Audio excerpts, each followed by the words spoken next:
चलिए अब आपको सीधा राजस्थान विधानसभा लिए चलते हैं, जहां पर बजट सत्र का ये दूसरा सेशन शुरू हो चुका है।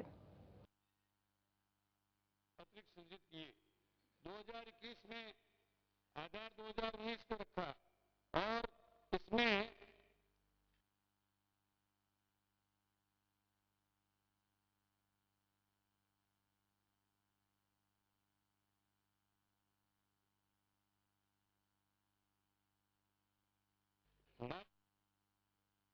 से संबंधित मामला है। मैं आपसे कहना चाहूंगा कि स्टाफिंग पैटर्न जो है उसकी प्रक्रिया 30/9/2022 के नामांकन के आधार पर प्रक्रियाधीन है और इस बीच में हम लोगों ने माध्यमिक शिक्षा में अब तक 1395 उच्च प्राथमिक से माध्यमिक विद्यालय, 4443 माध्यमिक से सीनियर उच्च माध्यमिक विद्यालय तथा 1194 उच्च प्राथमिक शाला से सीधे ही सीनियर उच्च माध्यमिक विद्यालय में क्रमोन्नत किए गए।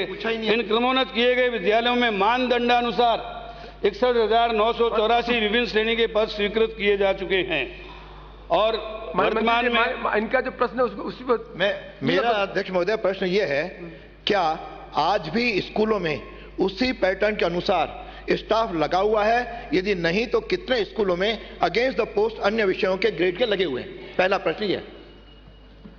अगेंस्ट द पोस्ट वगैरह का इन्होंने कोई अध्यक्ष महोदय प्रश्न पूछा नहीं। मैंने जो स्कूल वर्षवार बता दिए कि कहाँ कितने पद स्वीकृत किए। 61,984 पद क्रिएट किए हैं हमने, जो स्कूल क्रमोन्नत किए हैं उनमें, और 30/9/22 से नामांकन के आधार पर हमारी प्रक्रियाधीन है। जो भी स्टाफ की नामांकन के आधार पर जरूरत होगी वहां पर हम स्टाफ प्रोवाइड करेंगे। मेरा प्रश्न यह है कि क्या आज भी इसी स्टाफ पैटर्न के अनुसार स्कूल में स्टाफ लगा हुआ है या नहीं? इतना पूछा हूं, और नहीं तो कितनों में नहीं लगा हुआ है? मैंने आपसे जैसा जिक्र किया, जो स्टाफिंग पैटर्न तय हो चुका है उसके अनुसार जैसे जैसे नए स्कूल क्रमोन्नत होते हैं, आप जानते हैं 9वीं में पहले 8वीं से 9वीं बनेगी, 9वीं से 10वीं आएगी, फिर 11वीं 12वीं आएगी। जैसे जैसे पोस्ट नामांकन और कालांश के आधार पर जो स्टाफिंग पैटर्न तय किया गया है, हमने 30/9/22 से नामांकन के आधार पर प्रक्रिया शुरू कर दी है। और अभी हाल ही में आपने देखा होगा कि शिक्षा विभाग में काफी पद भरे गए हैं और करीब 90,000 से अधिक पदों की भर्ती प्रक्रियाधीन है। हम बराबर स्टाफिंग पैटर्न के आधार पर टीचर्स का पदस्थापन कर देंगे। अगला प्रश्न मैं ये पूछ नहीं रहा हूं, मैं जो पूछ रहा हूं अलग ढंग से लेके आए, अलग ढंग से लेके आए। मान सदस्य आपके पास स्टैटिक्स है, अलग ढंग से ला, मैं लो करूंगा आप मान सदस्य रामलाल मीणा। अगला प्रश्न 159।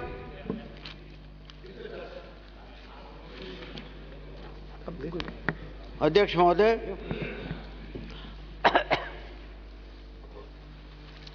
प्रश्न का खंड 1, नगर परिषद प्रतापगढ़ में स्थित बगवास सर्वेशुदा कच्ची बस्ती है, जबकि तिलक नगर कृषि ओब्लिक आबादी भूमि पर स्थित कॉलोनी है।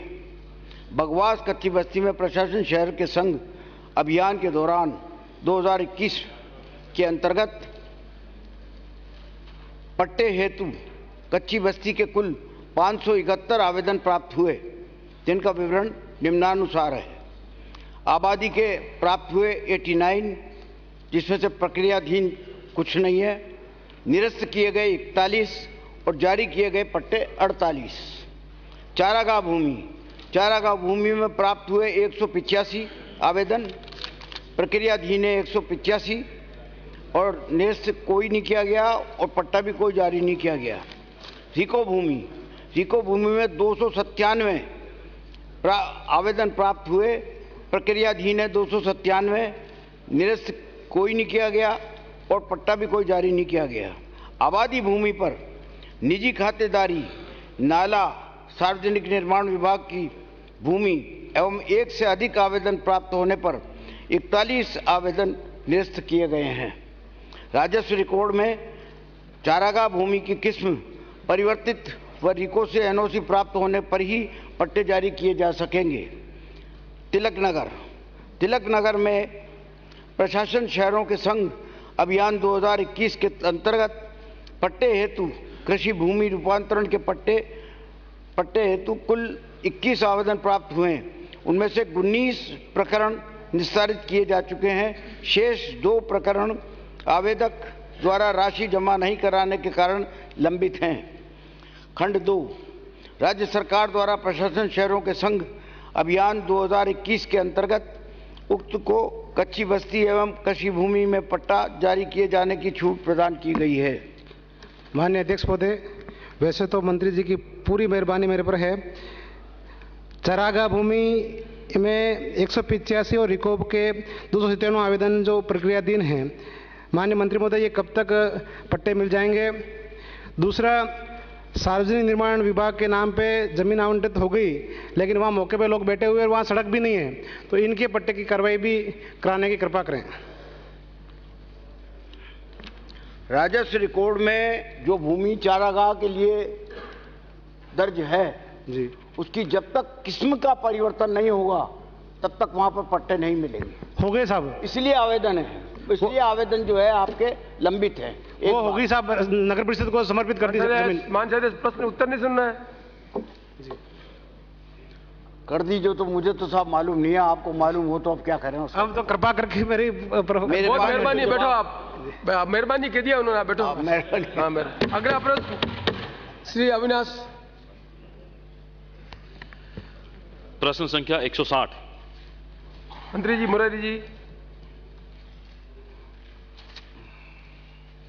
अध्यक्ष महोदय, क्रम संख्या 1 जी नहीं 2 जी नहीं वन संरक्षण अधिनियम 1980 के अंतर्गत आवासीय प्रयोजनार्थ वन भूमि का प्रत्यावर्तन अनुमत नहीं है।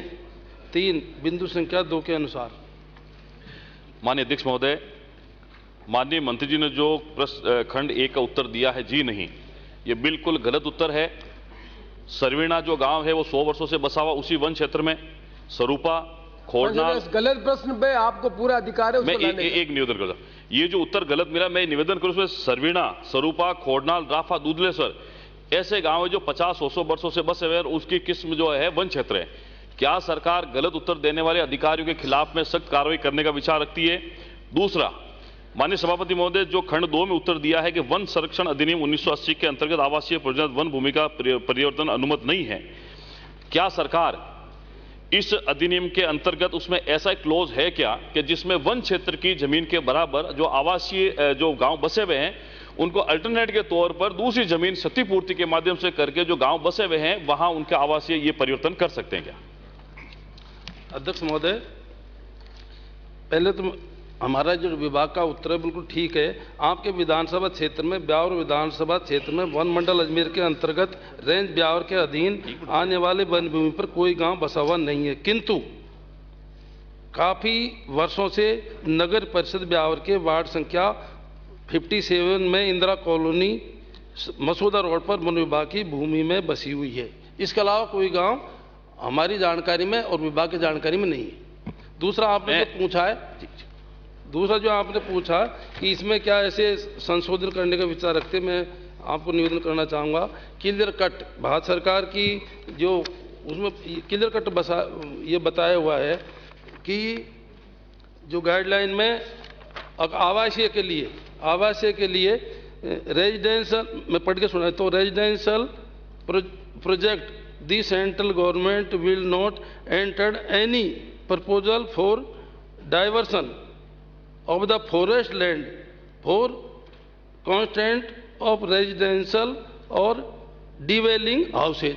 मतलब आवासीय के लिए क्लियर कट लिखा हुआ है कि इनके लिए नहीं तो क्षतिपूर्ति से कर सकते हैं, नहीं वैसे कर सकते हैं, वो और अन्य जो योजना है उनके लिए जरूर कर सकते हैं। अगला प्रश्न मैं तो ये कह रहा हूं जिन्होंने गलत उत्तर दिया है उनके खिलाफ कार्रवाई करेंगे। मैं अलाउ नहीं करूंगा, तो मैंने अलाउ किया आपको, गलत बात है, आपको अधिकार है गलत प्रश्न लेकर आओ, क्या तकलीफ है।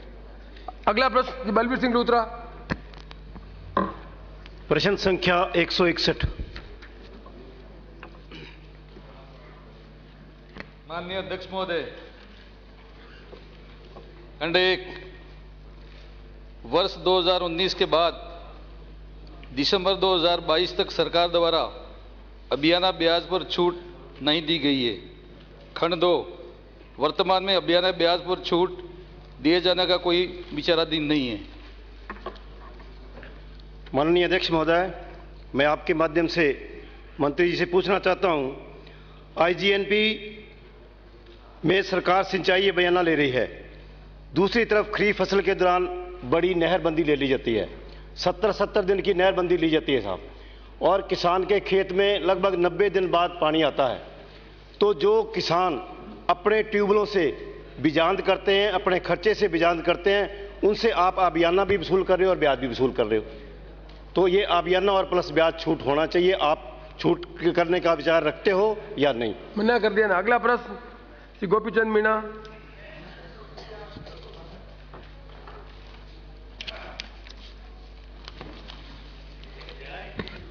माननीय अध्यक्ष महोदय, खंड 1 जी नहीं,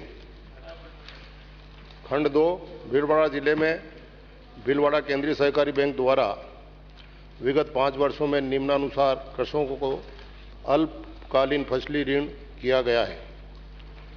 वर्ष 17-18 1,02,807, 18-19 17,911, 19-20 1,42,042, 20-21 1,21,221, 21-22 1,27,616।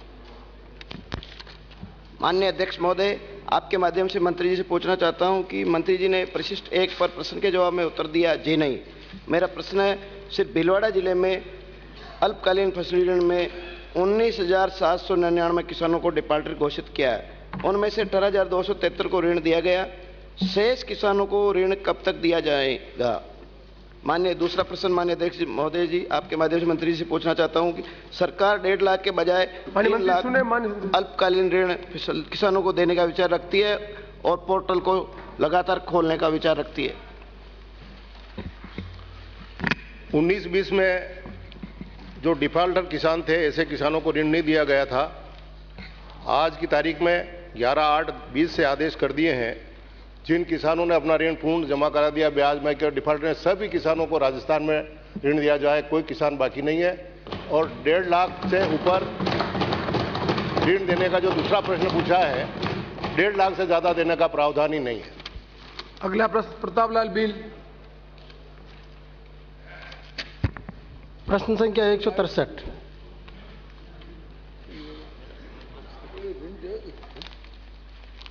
अध्यक्ष महोदय, जी हाँ, वर्ष 2022 में जिला उदयपुर में अतिवृष्टि से हुई बाढ़ से तहसील सलूम्बर एवं झल्लारा में फसल खराबा हुआ है।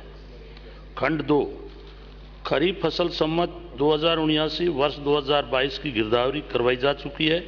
वर्ष 2022 में तहसील सलूम्बर एवं झल्लारा में 33% एवं इससे अधिक फसल खराबा वाले प्रभावित पात्र कृषकों को SDRF नॉर्म्स के अनुसार कृषि आदान अनुदान देय है, जिसके लिए दिशा निर्देश जारी कर दिए गए हैं।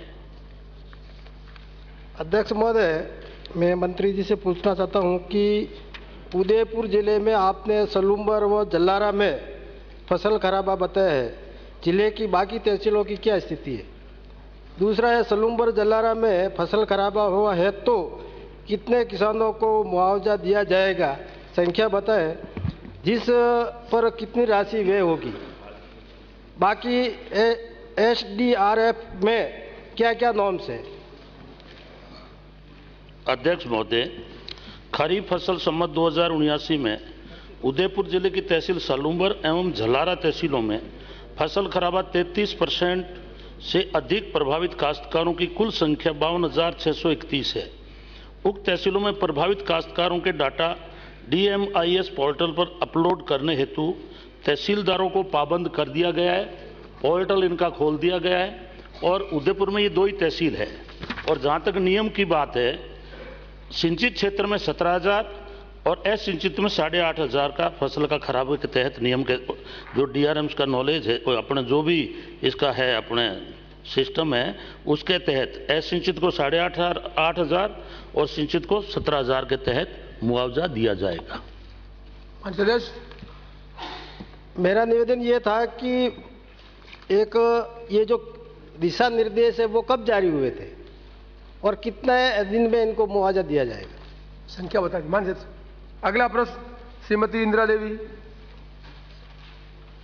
अगला प्रश्न श्री कैलाश चंद जी मेघवाल।